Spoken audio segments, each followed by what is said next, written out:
நீங்க சொன்ன மாரி வந்து 2 நாடுகளுக்கு இடையிலான அந்த போர் நிறுத்த ஒப்பந்தம் வந்து கையெழுத்தாகிறதுக்கு ரெடியா இருக்கு.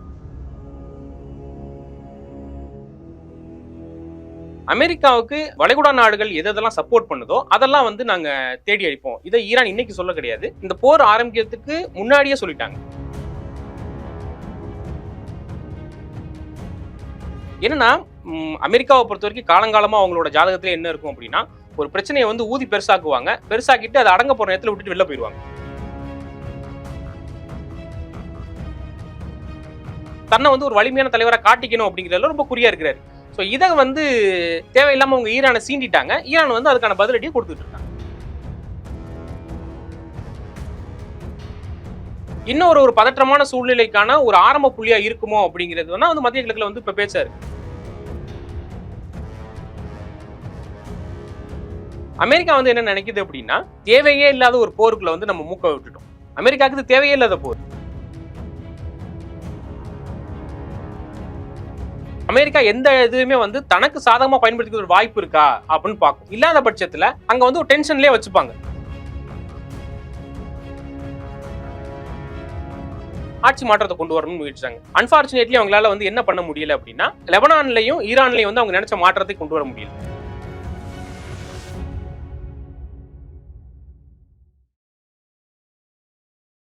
Periyar Maniamai Institute of Science and Technology, Tanjavur. ECE with specialization in AI and ML, IoT, robotics and industrial automation. ஆச்சி மசாலா. எந்த சமையலும் ருசி தேடும் ரகசியம் ₹20.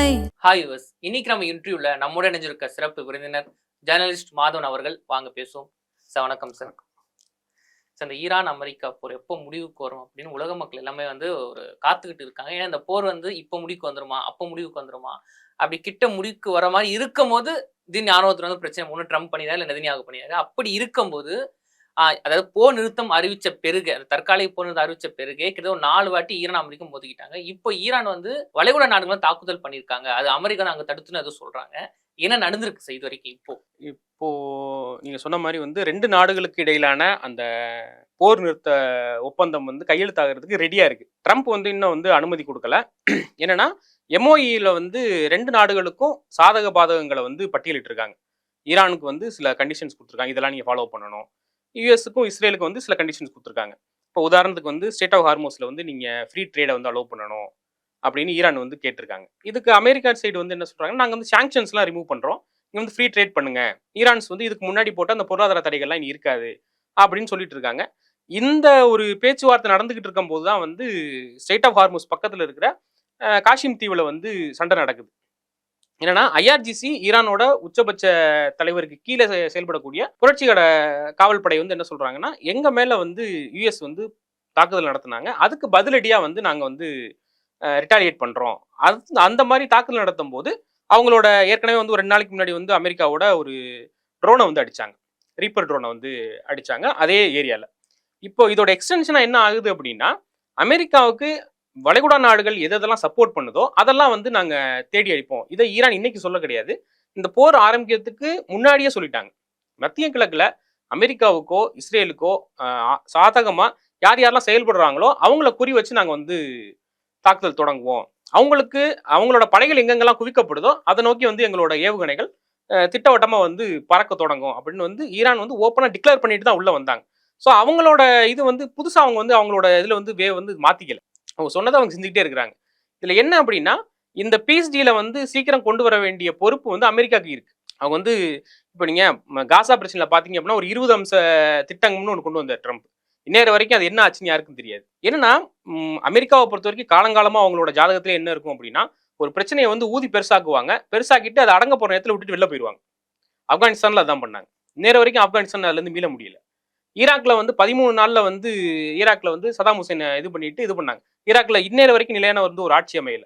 இவங்களுக்கு வந்து லெபனான்ல வந்து இன்னேற வரைக்கும் வந்து அமைதி ஏற்படுத்த முடியல அவங்களால. ஸோ என்னன்னா இருக்கிற பிரச்சனையை வந்து அந்த பொலிட்டிக்கல் டென்ஷனுக்காக, பொலிட்டிக்கல் கெயினுக்காக வந்து அமெரிக்கா அதை வந்து யூஸ் பண்ணிக்குது. ஸோ சொல்ல போனா இஸ்ரேலுக்கு இதுல வந்து ஒரு மிகப்பெரிய பங்கு இருக்கு. நெதன்யாகு தன்னோட பொலிட்டிக்கல் மைலேஜுக்கு ஒரு டென்ஷன்ஸான ஒரு சினாரியோல வந்து தன்னோட அந்த அரசியல் பின்புலத்தை வந்து அரசியல் பலத்தை வந்து நிரூபிச்சுக்கிட்டே இருக்கணும், தன்னை வந்து ஒரு வலிமையான தலைவரை காட்டிக்கணும் அப்படிங்கிறதுல ரொம்ப குறியா இருக்கிறாரு. ஸோ இதை வந்து தேவையில்லாம அவங்க ஈரானை சீண்டிட்டாங்க. ஈரான் வந்து அதுக்கான பதிலடியை கொடுத்துட்டு இருக்காங்க. அப்போ அதே மாதிரி பார்க்கும்போது நேத்து வளைகுடா நாடுகள் தாக்குதல் பண்ணிருக்காங்களே ஈரான். ஆமா. இப்ப என்னன்னா இதுக்கு முன்னாடி வந்து இந்த யுஎஸ் இஸ்ரேல் ஈரான் போர் வந்து உச்சகட்டத்தில் இருந்த போதே கூட சவுதியோட மிக முக்கிய நிறுவனங்கள் மேல குறி வச்சே வந்து அடிச்சாங்க. உலகின் மிகப்பெரிய எல்பிஜி நெட்வொர்க் இருக்கக்கூடிய கத்தார்ல வந்து டைரக்டாவே அந்த இதிலே வந்து அடிச்சாங்க. என்னன்னா வளைகுடா நாடுகளை பொறுத்த வரைக்கும் இந்த பிரச்சனை நம்ம எங்க இருந்து பார்க்கலாம் அப்படின்னா இஸ்ரேல் தொடங்கின ஒரு நாடா அறிவிக்கப்பட்ட அந்த இருந்து பார்த்தோன்னு வைங்களேன் 1948 இஸ்ரேல் உருவாகுது. அன்னையில இருந்தே வந்து சண்டை தான். உலகத்திலே ஒரு நாடு தோண்டிட்டு அடுத்த நாளே சண்டைக்கு போச்சுன்னா அது இஸ்ரேல் தான். ஏன்னா எல்லை பிரச்சனை வந்து காலங்காலமா அங்க இருந்துட்டு இருக்கு. சுத்தி இருக்கிற நாடுகள் ஜோர்டானா இருக்கட்டும், எகிப்தா இருக்கட்டும், சிரியாவா இருக்கட்டும், இந்த சண்டைகள் வந்து ஒரு கட்டத்துல வந்து என்னன்னா ஒரு நீடித்த ஒரு அமைதி இல்லாத ஒரு சூழ்நிலையை நோக்கியே தான் போயிட்டே இருக்கு. இதை வந்து ஈஸியா வந்து இஸ்ரேல் வந்து தனக்கு தகுந்த மாதிரி அதை பயன்படுத்திக்கிட்டாங்க. ஆனா சின்ன நாடுகளால வந்து தாக்கு பிடிக்க முடியல. இந்த கலவரங்கள்ல வந்து ஈரான் எப்பயோ வந்து ஐசோலேட் ஆயிருச்சு. சக மத்திய கிழக்கு நாடுகளே ஈரானை வந்து ஒதுக்கிட்டாங்க. இன்னொன்று மேற்கத்திய பொருளாதார தடைகளும் வந்து ஈரானை ஒதுக்குனதுக்கு ஒரு காரணம். ஸோ இப்போ ஈரான் வந்து என்ன முடிவு பண்ணுச்சுன்னா அந்த பீரியட்ல அமெரிக்காவுக்கோ வெஸ்டர்ன் நாடுகளுக்கோ வந்து சப்போர்ட் பண்ணக்கூடிய நாடுகளை மத்திய கிழக்கு நாடுகளை வந்து நம்ம வந்து ரொம்ப கேர்ஃபுல்லாக டீல் பண்ணணும். அமெரிக்காவை நம்புற யாருமே வந்து சக முஸ்லீம் நாடுகளுக்கோ இல்லை சக இஸ்லாமிய நாடுகளுக்கோ வந்து உதவி பண்ணுறதுக்கு தயாராக கிடையாது. இதை வந்து ஆரம்பத்துலேருந்தே அவங்க சொல்லிட்டு இருக்காங்க. ஏன்னா இஸ்லாமிக் பிரதர்ஹுட்ஷிப் அப்படிங்கிறதே வந்து அங்கே ஒன்று கிடையாது. இன்னைக்கு பாலஸ்தீனம் இவ்வளவு பெரிய ஒரு கவலைக்கிடமான நிலத்துக்கு போனதுக்கு காரணமே என்னன்னா அங்க இருக்கிற வளைகுடா நாடுகளுக்கு இடையான ஒரு ஒற்றுமை இல்லாததுதான் காரணம்.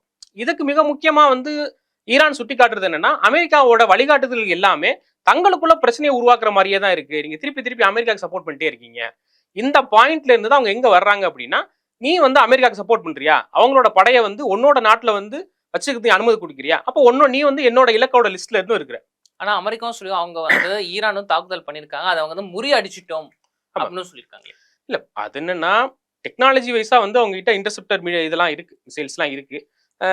சொல்லப்போனால் அயன்டோமே வந்து இஸ்ரேல் கிட்டே இருக்கு. ஸோ இதில் நம்ம கவனிக்க வேண்டியது என்ன அப்படின்னா பலம் பொருந்திய அமெரிக்காவும் பலம் பொருந்திய இஸ்ரேலையும் எதிர்த்து ஈரான் வந்து கிட்டத்தட்ட கண்டினியூஸா வந்து ஒரு வார்ஃபேர்ல வந்து இருக்காங்க. அவங்க ஒண்ணுமே இல்லாம நாங்க ஈரானை அடிச்சு ஒழிச்சிட்டோம் அப்படின்னு ட்ரம்ப் பல டைம் பேசிட்டாரு.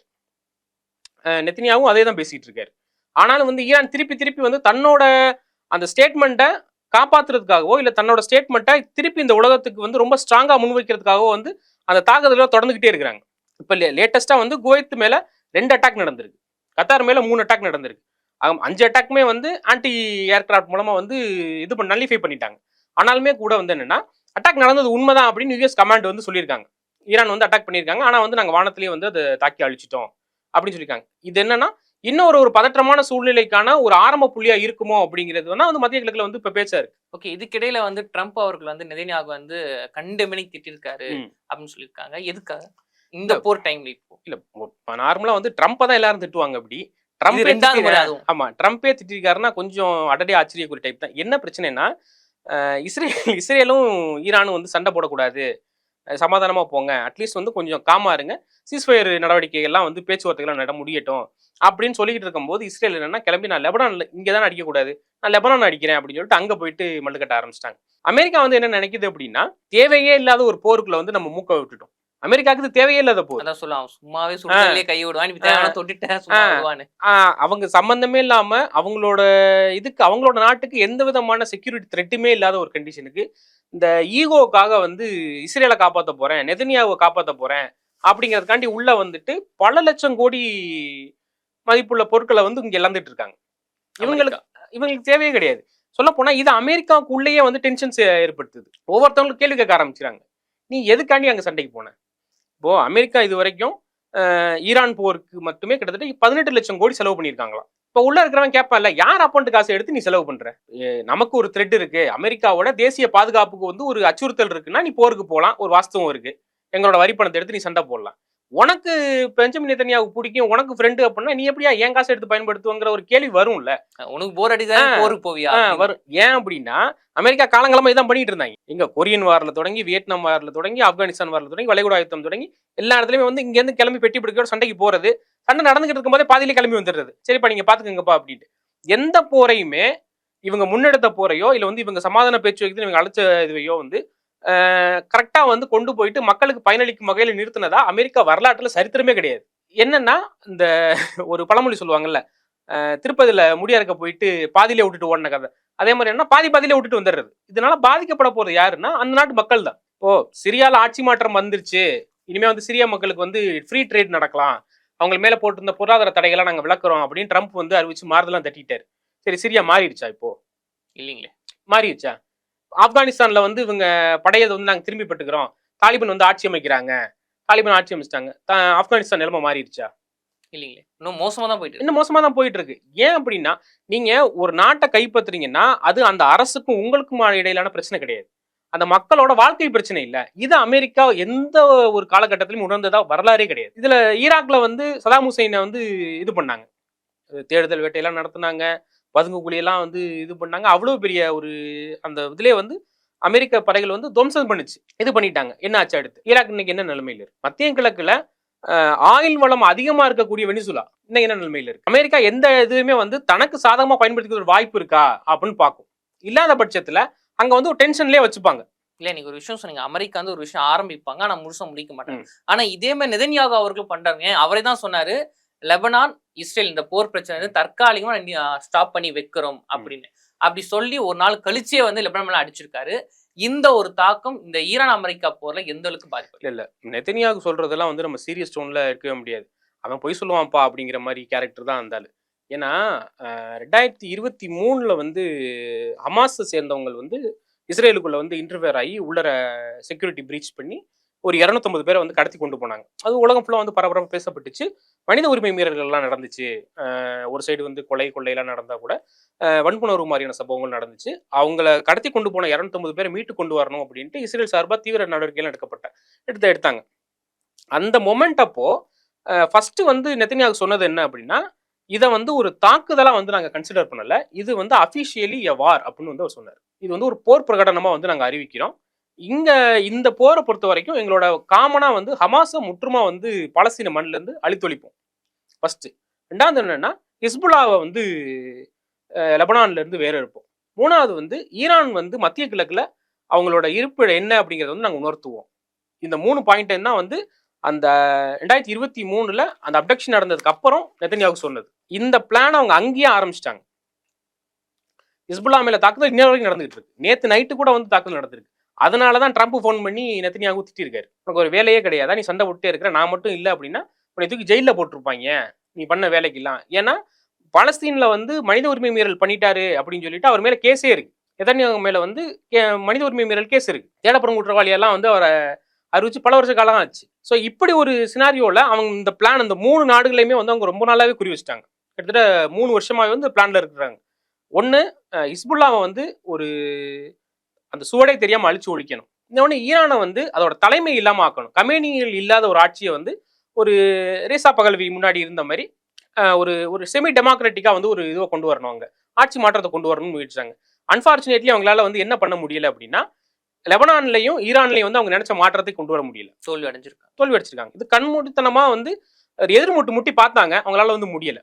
ஏன் அப்படின்னா இவங்க வந்து பாலஸ்தீனத்துல வந்து ஹமாஸை ஒண்ணும் இல்லாம பண்ண மாதிரி பண்ணலாம் அப்படின்னு நினைச்சாங்க. இங்க ஈரானை பொறுத்த வரைக்கும் என்ன, ஆர்கனைசேஷனலாவே ஈரான் வந்து இண்டிபெண்டாவே வந்து செயல்பட்டு இருக்கு. இப்போ கட்டளை மையம்ங்கிறது வந்து என்னன்னா, ஒரு அதிபர் இருப்பாரு. இப்போ அமெரிக்காவோட இது எப்படி ரன் ஆகுது, அதிபர் இருப்பாரு, அதிபருக்கு கீழே வந்து அமைச்சர்கள் இருப்பாங்க, அமைச்சருக்கு கீழே அமைச்சரவை இருக்கும், அவங்க உறுப்பினர்கள் இருப்பாங்க.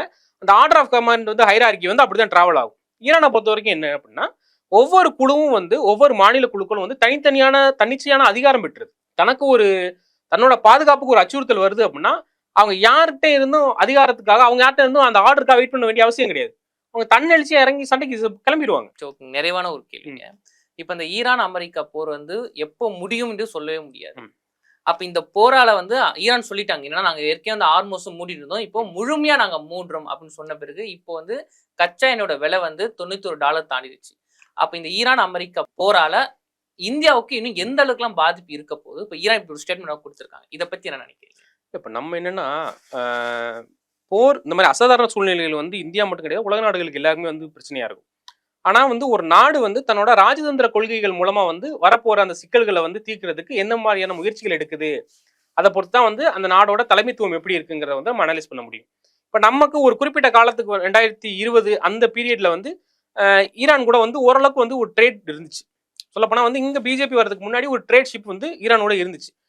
மோடியே வந்து அங்க போயிட்டு ஈரானுக்கும் இந்தியாவுக்கும் இடையில கலாச்சார உறவுகளே வந்து பல ஆயிரம் வருஷமா இருக்கு அப்படின்னு அங்கெல்லாம் போய் பேசிட்டு வந்தாரு.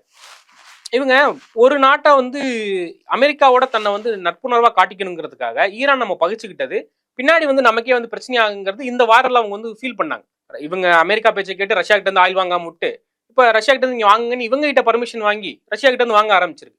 ஸோ நீங்க வேர்ல்ட் ட்ரேடை பொறுத்த வரைக்கும் ஒரு உலகளாவிய பொருளாதார வளர்ச்சி வந்ததுக்கு பின்னாடி எந்த நாடையும் பகிச்சுக்கிறது வந்து ஒரு நாட்டை வந்து ரொம்ப ஈஸியாக வந்து பின்னுக்கு தள்ளிடக்கூடிய இந்த சூழ்நிலையில நம்ம எல்லா நாடுகள்கிட்டையும் வந்து நட்புணர்வோட வந்து ட்ரேடை பொறுத்த வரைக்கும் எல்லா நாடுகளுடையும் அனுசரணையா போறது தான் இந்தியா மரனா மிகப்பெரிய மக்கள் தொகை கொண்ட நாடுகளுக்கு நல்லது. இல்ல வணிகம் பண்றது எல்லா நாடும் சுமூக பண்ணணும்னு சொன்னீங்க. ஆனா இங்க வணிகம் பண்றதுக்கு இந்த போர் ஒரு பிரச்சனை. இப்போ ஹார்மோஸ் வந்து முழுமையா மூடப்படும் ஈரான் சொல்றாங்க. இப்போ இதுக்கு முன்னாடி வந்து இதே டென்ஷன் இருந்த போது ஈரான் கிட்ட நம்ம டைரக்டா வந்து வெளியுறவுத்துறை செயலாளரே வந்து பேசினார்.